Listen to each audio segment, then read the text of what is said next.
Kia ora all, and welcome to the 49th episode of the Huddy Hui. It's been a rather busy Wednesday of footy. We've had the start of the first 15 Wellington Premiership. Of course, the oldest traditional in town. We'll talk about that one later. Adam Julian, you were busy behind Sky Go all day looking at rugby and Taupo. 3 games in the Super Rugby Under-20 series.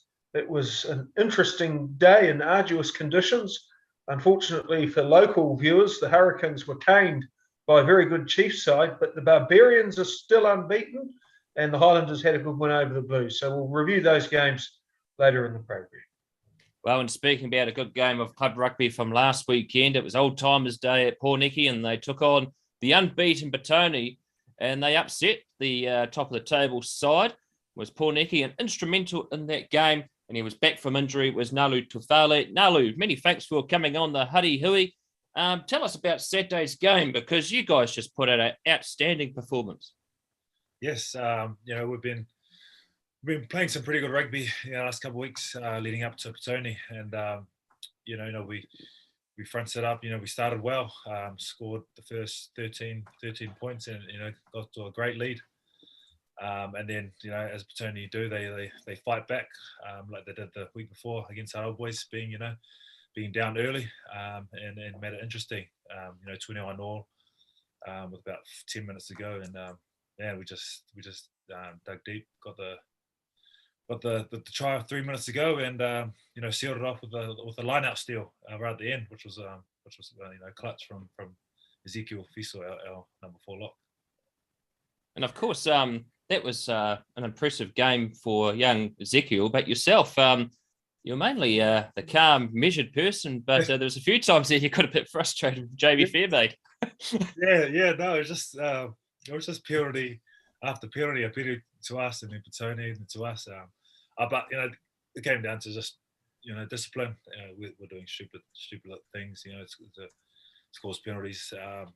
We just needed the boys to calm down a bit and discipline, and not try to give piggyback them up the field and give them easy points. This time last year, Poneke was really struggling, consigned to the Harlem Cup eventually, and now you're near the top of the Swindale Shield, having won the Harlem Cup final. What's changed? I just think it's a different culture. Each year, it's a different figure. Different team. You got the core group, and then you get some new players, and you get some players that really step up. Some young players who step up, and I think we've really had that this year. We've had some sort of sophomore guys from last year, some young boys last year, and they've really just stepped up this year. The likes of Ezekiel and George Jacobs, and Isaac Moy Jenkins and guys like that. And it's just come together, as well as the coaching and the culture that they're bringing to the team. We're all just come together as one, and got one goal in mind, and that's to make top 4 and hopefully win Swindale the first round. And the young players different to what they were a decade ago? That was me a decade ago. I think I was one of those young guys, eh? It's like it's just I can't even think about 10 years ago. I've had a couple concussions back then, but it's definitely. We haven't won 7 out of 8 games since I've been here, and I've been here for 11 seasons, and that just comes down to everyone buying in to wanting the same thing, and we haven't had that. Everyone just competing for the same goal. So a huge difference from when I first came 10 years ago. Nothing to take away from the team we had then, but it's just a different and good feeling this year. Tell us some more about those young players that have come in. There's a young halfback in the Hurricanes under-20s. His name's Sam Howling, and there's also Tima Schmidt from Scots last year, who was a bit of a sensation in the schoolboy competition.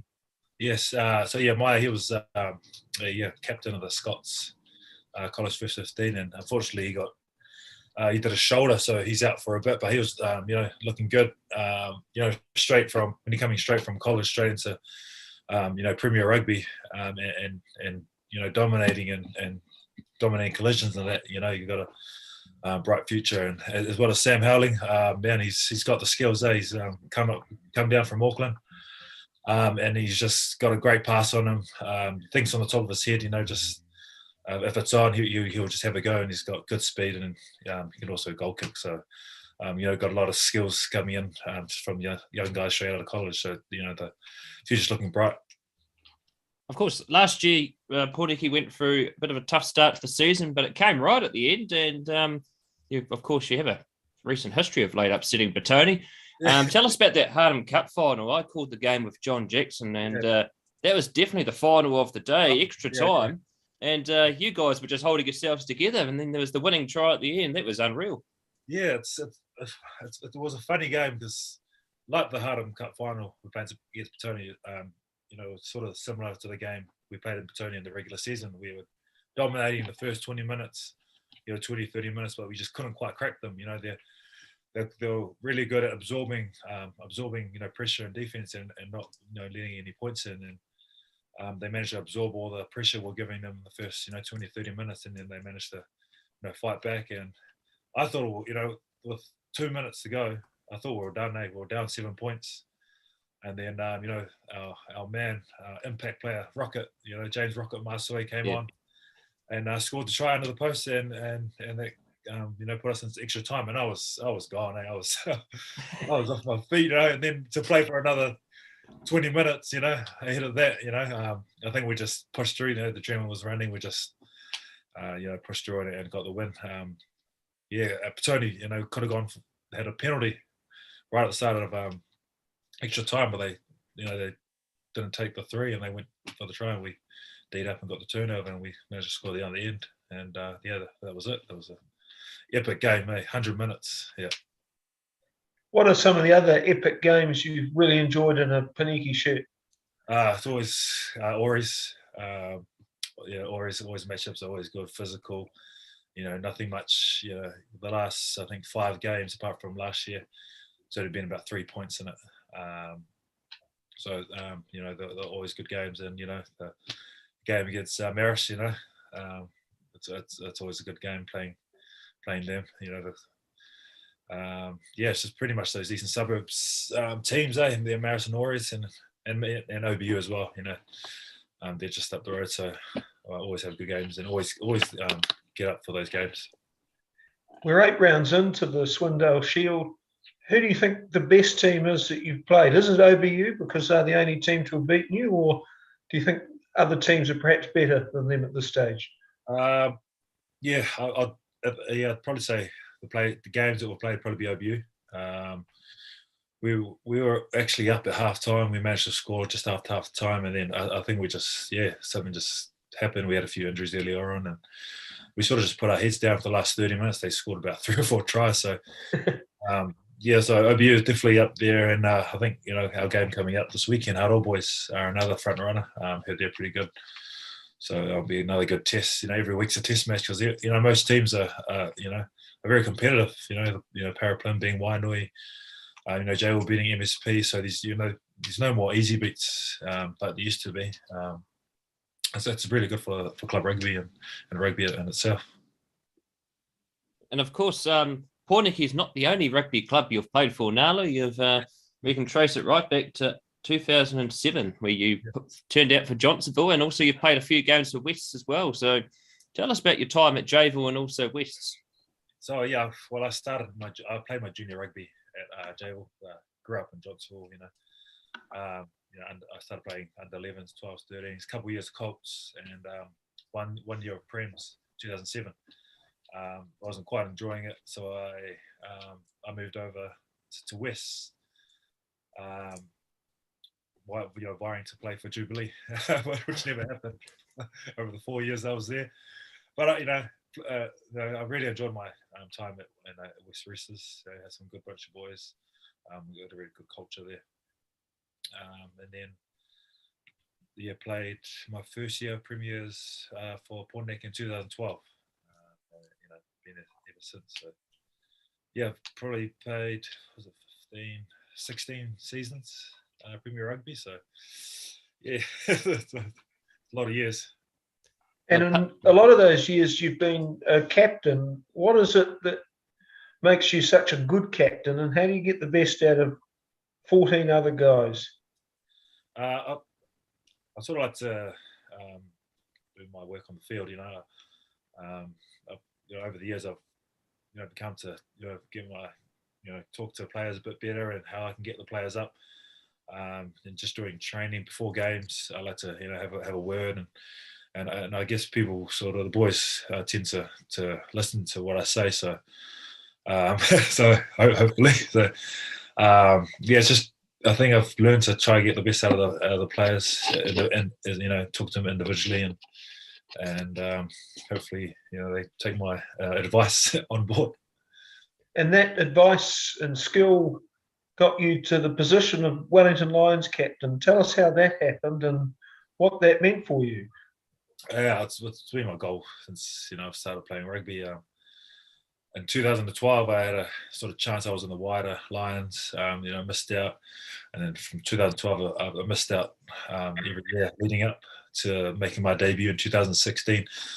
And 2006, after the 2015 season, we just missed out on making the Jubilee. We lost to the X-Men, the second to last game of Swindale Shield, and that really shattered me. That was heartbreaking. I've been vying to play Jubilee since I started playing Prems, for 7 years. And then 2016, I was like, no, I'm just going to give it my all. This, I've sort of got to play it like this is my last season. And, we had an awesome Swindale. We made Jubilee finally. And then, I was managed to get picked up. Earl Vata, the coach at the time for the Lions, gave me a call and gave me a contract, and it was one of the best days of my rugby career. Getting signed up and playing for the Lions that year. Dream come true for most young players. Growing up in Wellington. When you see teenagers swanning into the Hurricanes, does that piss some of you senior guys off? Some of these guys have never even played a game of senior rugby, and all of a sudden they're professional players. Does that annoy you? Nah, not really. I remember when I was coming out of college, I could never just stroll right up to the Lions. I was this puny little, 85 kg coming out of college. But some of these guys coming out of college, man, and they're absolute beasts. And it shows out in the field they can take those big hits, and they're mentally already prepared for ITM Cup. So no, it's good on them. If they've got the talent, if they've got the done the hard work, then it's awesome to see. We've got a record amount of questions in the live chat tonight. Some we won't ask, but there is a question. Are you like Benjamin Button? Because how do your calves hold up like they used to? I've only had my second calf injury. That's put me out. I came back to. I had a calf injury after I did it at training after the fourth week, and I tried to come back too early and did it again, and I was out for another 2 weeks. So that was on me. So now, who's the author of the Poneke Wanderers Facebook page? That is some of the outstanding rugby literature in the world. That is a phenomenally funny page. Who authors that stuff? That was at the 85s. Unbelievably funny. Yeah, they're a good laugh out there. My Prem's player Benjamin, my teammate Benjamin Benjamin Huntley, he's part of the managers and coaches the 85. So yeah, good team. They've been a good team for the Poneke for years. So. What are your interests outside of rugby, and tell us about family? Interests, I coach quite a bit of kids sports at the moment. I've been coaching my eldest son, who's 11. I've been coaching him for 7 years since he was under 5. And he's playing under 12, 13, year 7 and 8 now. So I coach his rugby. I've got 2 other kids. Got Peyton, who's 9. She plays rugby also for Johnsonville. And Kobe, who's 4, he plays Johnsonville as well. Also coached some basketball and touch rugby as well for my other kids, eldest child as well. So it's a busy time. Kids and family, but I enjoy it, and I enjoy teaching the kids get the rugby, teach them the right way, hopefully. And no, it's good. And of course, This Saturday is Huddy Boys at the Hut Wreck. A tough assignment, pretty much almost a top of the table clash. And how's Poneke looking towards that game? Yeah, it's another test match, as I said before. We've got a pretty tough run coming up, and Huddy Boys definitely the form team now. Well, I reckon form team. So they're a big team. They've always been a big physical team. Got some good game breakers. So we just got to back ourselves like we have been the last, for the season. Our D's been pretty solid after the OBU game. I think we've really worked on our D and kept teams scoring only a couple of tries. So I think we're pretty confident going in this team into this game. So we need to put the performance out there. Well, Nalu, it's been fantastic having you on the Huddy Hui tonight. All the best on Saturday and the rest of the season. Go well. No worries, Des. Thank you, guys. Thank you. Yes.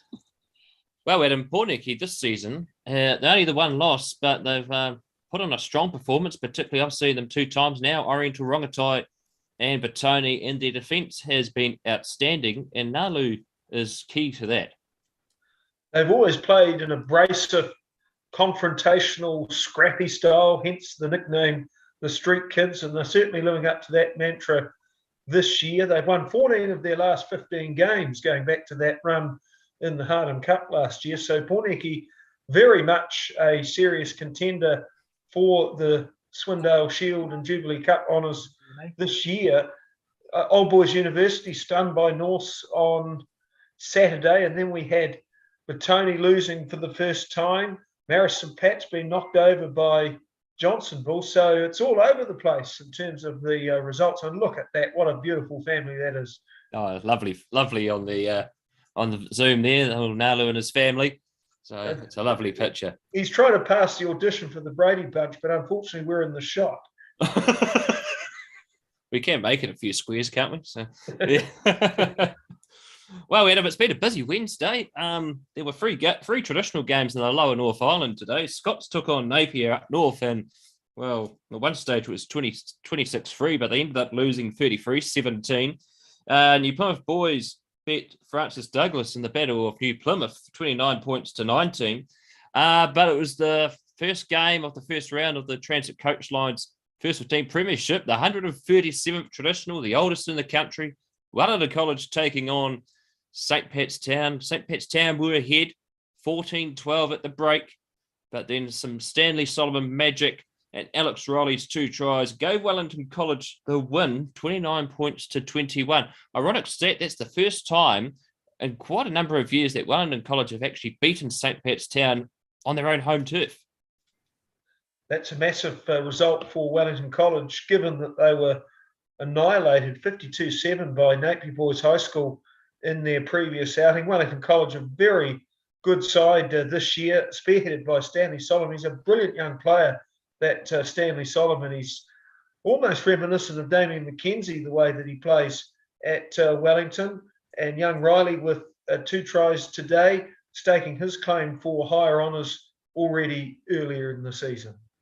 And you got to hand it to St. Pat's Town. They came out firing. They scored first. Their defence in the first half was outstanding. They held out Wellington College in the last 10 minutes. It actually was a 40-minute half. And they earned 3 turnovers and managed to repel Wellington College. But I think the defence probably did make them tire out, particularly in the second half. But so let's see, Siamanga Whangai scored a brilliant try, the second try for St. Pat's Town in the first half. He cut the line open and ran 40 metres to the prop.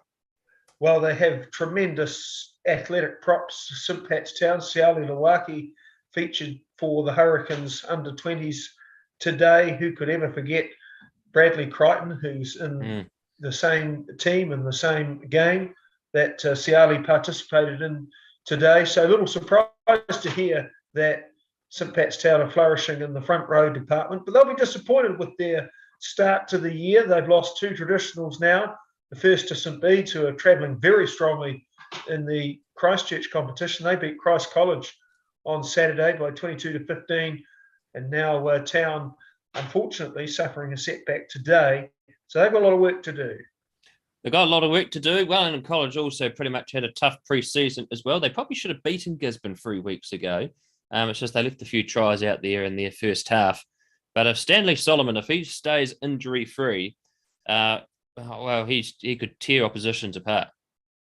He's a lot of fun to watch, Stanley Solomon, and they've got some boys back from last year who had experience and talent and discipline. So Wellington College will take a lot of heart and optimism from their effort today. In 2 weeks' time, they play St. Pat Silverstream, who have had a resurgence after a miserable start themselves. They were well beaten by Hastings boys 24-0 and Fielding 26-14, but they accounted for Gisborne 39-11 in the last round of the Transit Festival. And then last Saturday, they had a very good win in Palmerston North, toppling Boys High 16-8 in the annual traditional. Very difficult place to win, Palmerston North. It's boggy, it's rugged, and it's full of hostile bogans. So good win there for Silverstream. If it's anything like the bogan haircuts on the Huddy Boys Colts, it might be something to behold. Well, Adam, you've been tasked with reviewing the Bunnings under-20s competition, which ideally should still be the Jock Hobbs tournament, but that's another story. A bit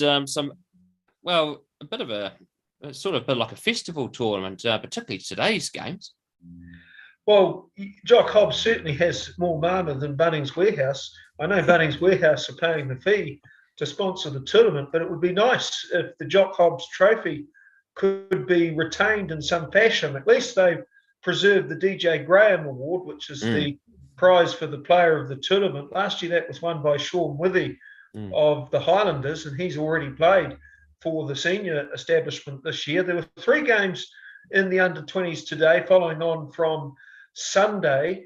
The first game was between the Barbarians and the Crusaders, and the Barbarians won by 17-15. Now, it should be noted the Barbarians are an under-21 side, so a lot of their roster has an additional 12 months of experience, but still, the Barbarians assembled from 9 different provinces in rather rushed circumstances compared to the more settled environment of Christchurch, and the Barbarians thoroughly deserved their win.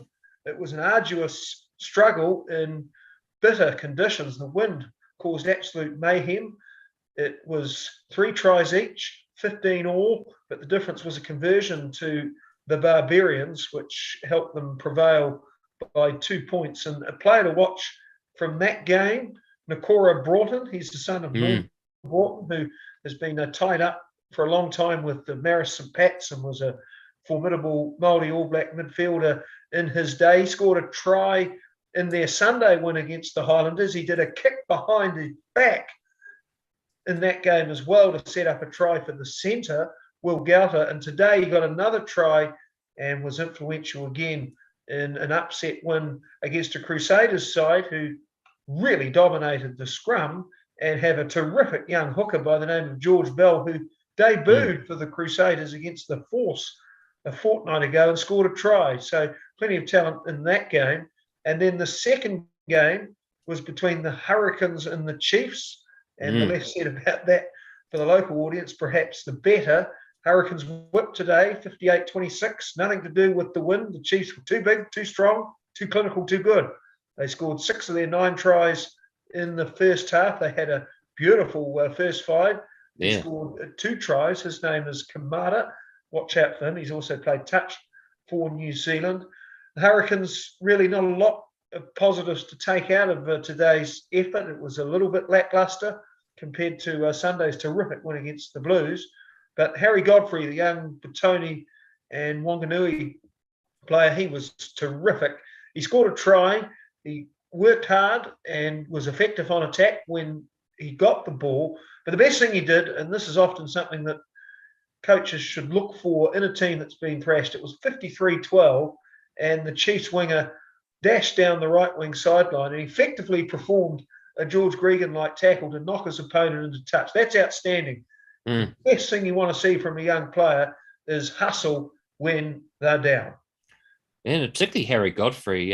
He's the few games he's played for Batoni this season, he has been pretty outstanding. The game against Oris in round 3 was unbelievable, but we won't see him again after this tournament because he's in the Hawke's Bay Academy, Adam. So We don't probably get to see the rest of them in Wellington Rugby, but we will probably get to see the likes of Peter Larkai and Riley Higgins. Yes, although the New Zealand under-20s did play a 3-match international series in July, so obviously for Riley and Peter and a number of those young aspirants, we hope that they can fulfil their ambitions. The last game of the afternoon was between the Highlanders and the Blues, and the Highlanders won that by 40-29. The Highlanders captain is Noah Hotham. What a family that is. Yeah. Noah is the son of Nigel Hotham. He's been the coach of Hamilton Boys High School First 15 for 2 decades. His daughter Jasmine's in the New Zealand Sevens team, and another son, Tane, is in the Tasman setup. So Noah scoring a try and playing very good rugby in the wind, short passes around the blind side, selective kicking, really good demonstration of how to navigate the tricky breeze. But the player that caught my eye the most in that Highlanders Blues game is Fabian Holland. Now, he's a youngster from the Netherlands originally. He migrated to Christchurch, spent 2 years in the Boys High First 15. He's 6'8", 118 kilos. He scored a try today, but he really is athletic and powerful and a player with a ruthless instinct that perhaps was absent from some of the forward play in that 20s tournament. And there were 29 tries in 3 games today, which suggests at times defence might have been voluntary. Now, Fabian Holland this season's turned out for the actual senior side in Super Rugby, hasn't he, Adam? Yes, he has. And he is a very good young prospect. Well, and of course, it's round 9 of the Swindale Shield, Adam. Of course, there's Poneke Hut, which we know about before. Nalu talked about that earlier. But there's some big games in particular. There is Jovel Wainui, Jovel the Hawks, just an outstanding win last week against Marist St. Pat's. Marist St. Pat's take on Old Boys University. Petone take on Parramatta Pliverton. So there's going to be some rather big games this weekend. And still some movement on the table. Well, Parramatta Pliverton, Petone won't be an easy game for Petone. The Hammerheads have won 2 in a row, and they went over to William Jones Park on Saturday and had a win on Wainuiomata Old Timers Day. Poneke Hull Old Boys Marist is the game I'll be at the Hut Rec. Really looking forward to that. Poneke Hut games in the past have been very dramatic, and this one should be no exception. They once played on Anzac Day. That was a belter of a game. And the other games obviously feature the prospect of movement up the table. Johnsonville, what an upset that was. 1998 was the last time they had beaten the Marist St. Pat's side. That was a staggering achievement by the Hawks, who won 3 games in the Swindale Shield, the first time since 2005. And in 1998, Monica Lewinsky was the biggest political scandal. So it really is a long time since the Hawks beat the Scarlets. Up the Hawks. Well, and of course, it's the continuation of the first round and of the first 15 Transit Coach Lines Premiership. Waikol versus Silverstream over the Wairarapa. Mana versus Scots. Rongotai have the bye. And because it's St. Bernard's Open Day, Adam, and I've got to be at school, St. Bernard's are hosting Hibs at St. Bernard. So it makes sense that my class is opposite halfway, so I don't have to drive too far this Saturday. You might as well just sleep the night after staff drinks. No drinks at St. Bernard's. Professional environment now, Adam. But speaking about celebrations, next Wednesday, the 1st of June, well, it's going to be a historic episode, Adam. It's our 50th episode. Well, goodness me, that is a milestone. Now, some might say 49 too many, but really looking forward to that. And we might have a couple of surprises in store for you all. Yes, and one of those surprise guests next week is going to be, he's fresh out of St. Pat's Silverstream. He scored that stunning try in the first 15 final last year in the draw against Scots. He's number 8 for the Upper Hutt Rams, and Toby Crosby will be our guest next Wednesday, Adam. That should be a fascinating interview. Well, looking forward to meeting Toby. He's been a sensation in the schoolboy scene, and then explosive form for Upper Hutt. In fact, I was at a game 3 weeks ago, where he scored 2 tries and almost single-handedly beat Norths on his own, Upper Hutt losing that game with a controversial try at the end to Boston Hutt. We're looking forward to our 50th episode next weekend. You can catch St. Bernard's and Hibs on sideline.live, and also next Wednesday on Sideline, you're going to be able to see Silverstream host New Plymouth Boys. That will be a fantastic game. And also at 3:30 p.m, St. Bernard's taking on Mana College. That game moved earlier due to a rugby league tournament on Queen's Birthday weekend. Well, that's the Huddy Hui. It's always Adam. We'll let you go back to doing up your match reports for the under-20s. Good to have you on as always. Take care. And that is the Huddy Hui episode 49 for tonight.